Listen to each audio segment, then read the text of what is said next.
Komið sælir og blessaðir, kæru hrútar. Þá eru spilin ykkar komin á borðið og þetta er svona bara orkan ykkar lífi næstu daga. Það sem er að koma. Og okkur er ekki til setuna boðið. Það sem kemur hérna til ykkar fyrst, kæru hrútar, er einhvers konar staða eða erfiðleikar sem að þið eru að gangi í gegnum,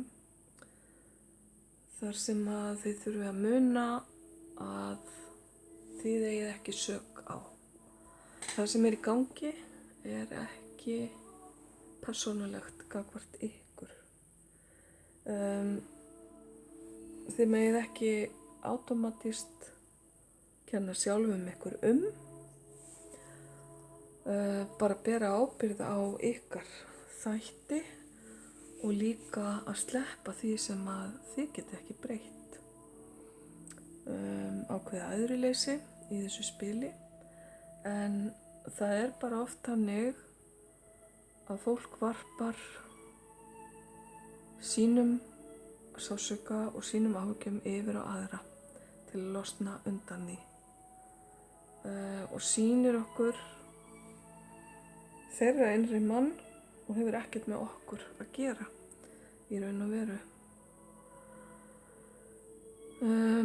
Þannig að það getur verið eitthvað í gangi hjá okkur, það getur verið samskipti við ákveðin aðila eða ákveðin hópa fólki, þar sem að þið eru að taka inn á ykkur eitthvað sem að þau eru að segja eða gera, og þetta er ábending til ykkar að hætta því. Síðan er það leiðsagnarspilið frá leiðbeinendum ykkar. Fáið þið hjálp. Þeir eru til að aðstoða ykkur og hjálpa ykkur að standa á eigin fótum.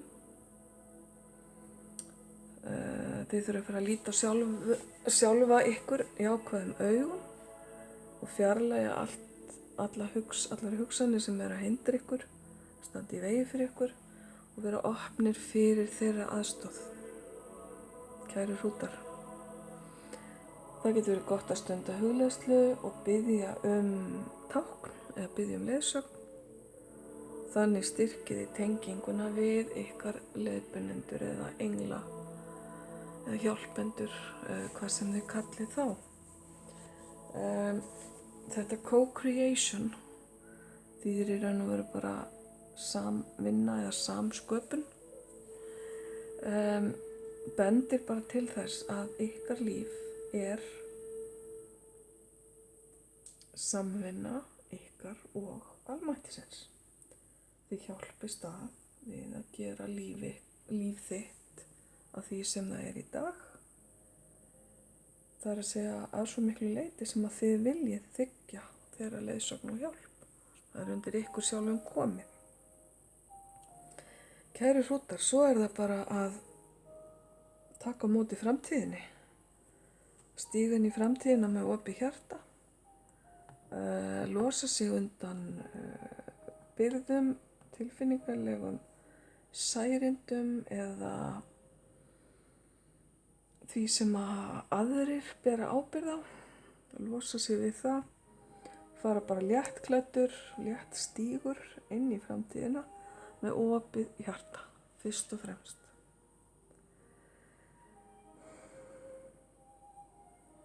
Og biðjum aðstoð ef þið þurfið á hana að halda. Síðan er epiphany eða uppljómun. Einhvers konar uppljómun eða uppgötvun sem mun eiga sér stað og mun koma með þessu ferli til ykkar.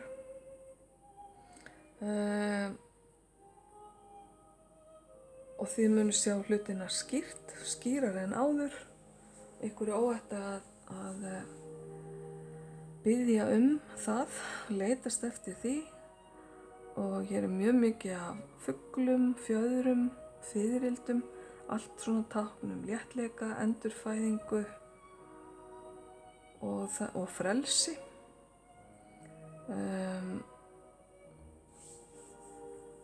Þessi fígúra hér sem skreytt páfuglsfjöðrum og ýmsu fallegu minnir dálítið á fuglinn Fönix sem rís upp úr öskunni á hverjum degi, því að á hverjum degi með hverjum degi kemur nýr dagur, ný tækifæri, nýjir möguleikar og kannski ný sýn líka. Að sjá hlutina skýrt eftir góða nætursvefn getur verið ómetanlegt og þessi uppgötvun á eftir að færa ykkur greinilega eitthvað fallegt sem að þið takið svo með ykkur inn í framtíðina. Og þá það lokaspilið ykkar kæru sportdrekar, nei fyrirgefiði kæru hrútar, ætlaði ég að segja. Sportdrekarnir eru búnir.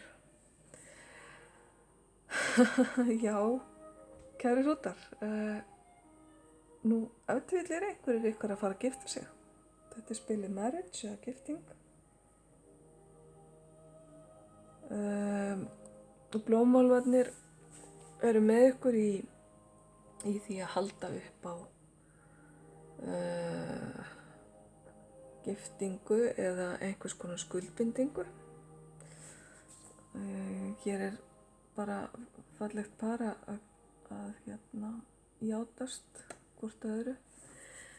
Gifting getur verið hvers konar samkomulag eða samband eða skuldbinding sem að þið eruð að gera. Tengist eftir til þessari uppljómun hérna eða uppgötvun og tengist sterklega auðvitað inn í framtíðina, þessa nýju framtíð. Því að svona bindandi samningur, samkomulag eða skuldbinding eða gifting eru ákveðin kaflaskil í lífi flestra. Þannig að til hamingju með það hvað sem það er, kæri hrútur.